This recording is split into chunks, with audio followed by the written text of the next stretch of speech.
जय हिंद साथियों, स्वागत है आपका दिन स्टडी में। संस्कृत क्वेश्चन का दौर चल रहा था, तो इसमें देखिए पहले दो चैप्टर का करा दिए हैं। पहला चैप्टर था कौन सा, मंगलम, और दूसरा चैप्टर था पाटलिपुत्र वैभवम। आज हम तीसरा चैप्टर लाए अलस कथा का। देखिए ज्यादा क्वेश्चन तो हम कराते नहीं है, उतना ही कराते हैं जो जिससे कि बोर्ड एग्जाम में डायरेक्ट क्वेश्चन हिट कर जाए। इसीलिए आप लोग वीडियो को पूरा देखिए, अंत तक बने रहिए। और वीडियो ज्यादा देर का रहता है नहीं है, आप लोग को पता होगा, ज्यादा से ज्यादा 4 से 5 मिनट का रहता है। तो ये शुरुआत करते हैं। पहला क्वेश्चन है कि अलस कथा का संदेश क्या है, अथवा अलस कथा से क्या शिक्षा मिलती है। तो अलस कथा में आलस्यों, देखिए अलस कथा जो है वो आलस्यों के ऊपर टिप्पणी की गई है। अलस कथा में आलस्यों के ऊपर क्या कहा गया है, टिप्पणी किया गया है। इसमें बताया गया है कि मनुष्य का सबसे बड़ा शत्रु जो होता है वह आलस ही होता है। मनुष्य का सबसे बड़ा शत्रु आलस्य होता है, जो कुछ नहीं करने देता है। आलस हमारे लक्ष्य में बाधा डालती है, सच है। आलस्य के कारण मनुष्य काम ही नहीं कर पाता है, जो कि लक्ष्य में बाधा का कारण बनती है, सबसे बड़ा कारण बनती है। और हमें अपना काम नहीं करने देती है, काम करने में कठिनाइयां उत्पन्न करती है।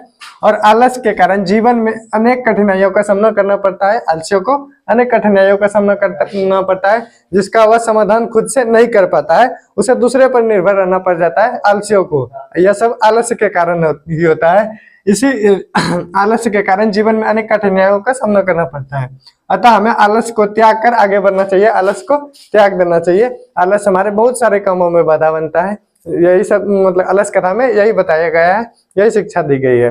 नेक्स्ट क्वेश्चन है कि वीरेश्वर कौन था और उनकी विशेषताओं का वर्णन करें। देखिए वीरेश्वर आप लोग को पता होगा कि वीरेश्वर कौन था। तो वीरेश्वर मिथिला का मंत्री था। कौन था?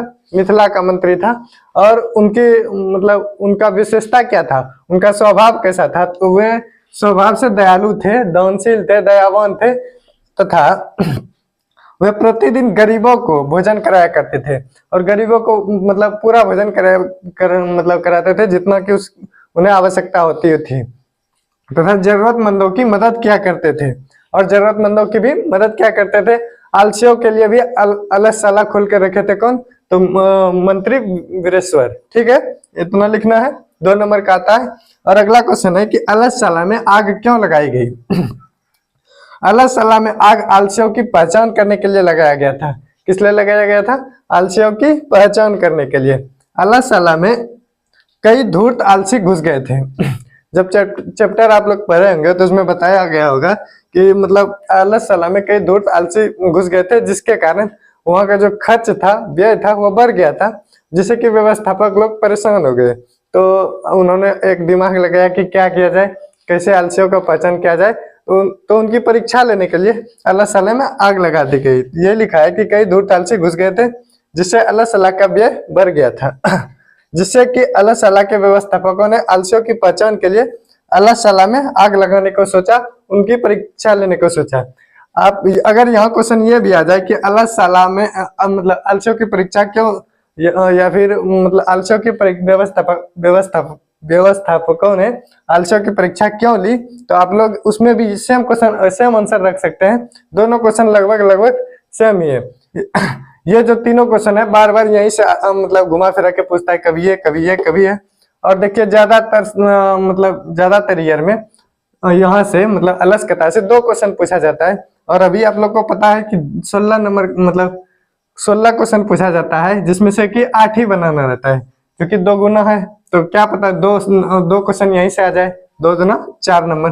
आप लोग इन 3 क्वेश्चन को याद रखिएगा, तो क्या पता इसी 3 से आपका 2 गो आ जाए। इसीलिए आप लोग को यह कवर कर लेना है, आप लोग को पूरा वीडियो देख लेना है। और देखिए संस्कृत सबसे आसान सब्जेक्ट है। सबसे नंबर ज्यादा अच्छा करने के लिए आप लोग संस्कृत को चूज कीजिए। इसमें कम मेहनत में ज्यादा नंबर आ जाता है। और कैसे आएगा आप लोग को हम बताएंगे, और नए वीडियो लाएंगे। और उसमें जैसे कि किस किस टॉपिक है, जैसे उसमें लिखने के लिए आता है, निबंध वगैरह सब लिखने के लिए आता है, तो वह सब भी बताएंगे। आज के लिए इतना ही, मिलते हैं अगले वीडियो में। धन्यवाद।